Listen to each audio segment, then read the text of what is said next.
ముందుగా stock ఫుటేజెస్‌కెళ్ళి white background select చేసుకుందాం. So, మనకు కావాల్సిన లెంత్ కావాలనుకుంటే జస్ట్ క్లిక్ చేసి ఇది ఫ్రీజ్ అనే ఆప్షన్ ఉంటది. సో, ఎక్స్‌పాండ్ అవుతుంది. ఈ రెండిటిని సెలెక్ట్ చేసి మనం రెండిటిని సెలెక్ట్ చేసి కాంపౌండ్ క్లిప్ కింద క్రియేట్ చేయొచ్చు. ఆ తర్వాత ఎఫెక్ట్స్‌కెళ్ళి టెక్స్చర్‌లో ఫోల్డ్స్ 4 అనే ఆప్షన్ అనే ఎఫెక్ట్ ఉంటుంది. దాన్ని క్లిక్ చేస్తే ఇక్కడ ఫోల్డ్ ఆప్షన్ అంటే క్రష్డ్ పేపర్‌లా వస్తుంది.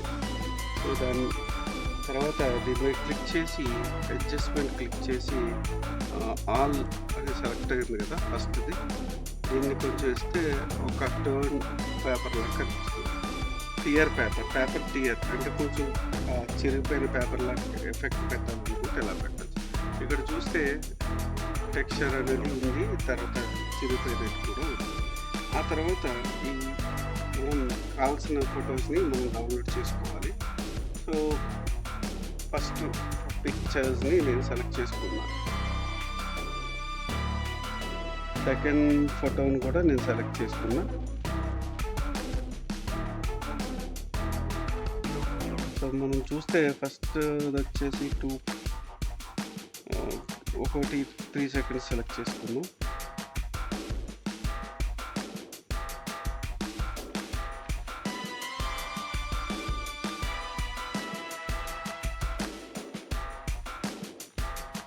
సో, 3 సెకండ్స్ అంటే ఇక్కడ వరకు.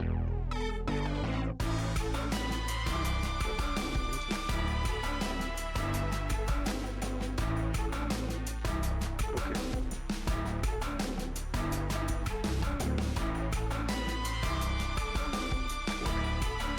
ఇలాగా 2 పిక్చర్స్ మనం సెలెక్ట్ చేసుకున్నాం.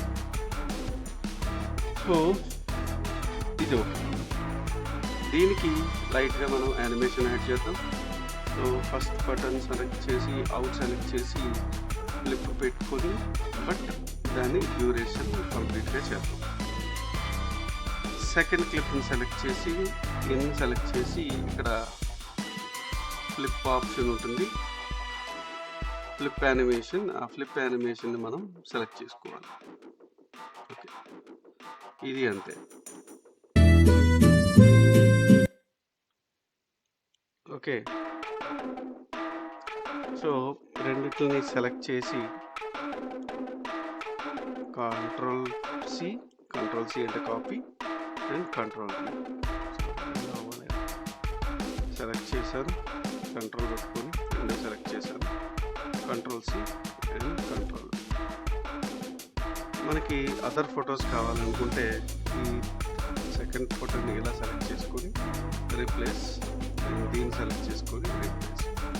సో, మనకి బ్యాక్‌గ్రౌండ్ ఇంకా ఎక్స్టెండ్ అవ్వాలి కాబట్టి దీన్ని క్లిక్ చేసి కంట్రోల్-సి కంట్రోల్-V కొడితే ఆటోమేటిక్‌గా మనకి ఎక్స్‌పాండ్ అయిపోతుంది. ఇక్కడ వరకు నేను తీసేసాను. ఓకే. ఇప్పుడు మిర్రర్ అంటే ఒక ఫ్రేమ్‌ని పెట్టుకోవచ్చు. లేదంటే మిర్రర్‌ని కూడా పెట్టుకోవచ్చు. సో, నేను ఆల్రెడీ ఒక ఫ్రేమ్‌ని సెలెక్ట్ చేసుకొని పెట్టుకున్నాను. సో, ఇక్కడ సెలెక్ట్ చేసుకొని ఇక్కడ వరకు ఎక్స్టెండ్ చేశాను. First picture. సో, ఈ ఫ్రేమ్‌కి తగ్గట్టు ఫోటోని కూడా ఎన్లార్జ్ చేద్దాం. ఓకే. ఫస్ట్ ఫోటోని సెలెక్ట్ చేసి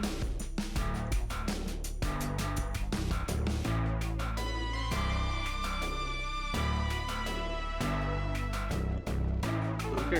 ఈ పై పార్ట్స్ కనిపించకూడదంటే మనం జస్ట్ మాస్క్‌కెళ్ళి రెక్టాంగిల్ సెలెక్ట్ చేసుకొని మనం ఎక్కడి వరకు కావాలో అక్కడ వరకు ఎన్లార్జ్ చేసుకోవచ్చు.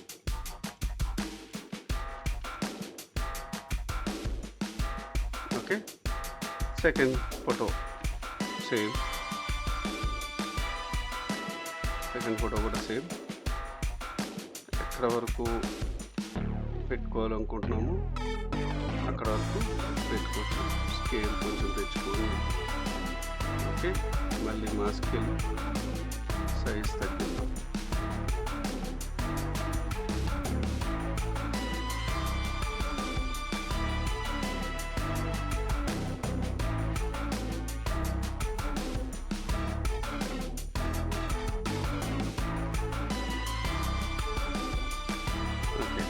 థర్డ్.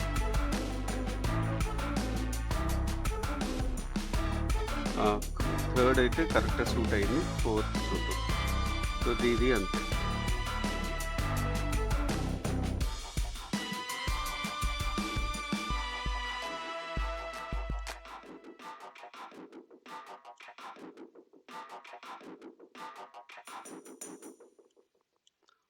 యెస్. ఇప్పుడు మనకు కావాల్సిన ఎఫెక్ట్స్ అయితే వచ్చేస్తున్నాయన్నమాట.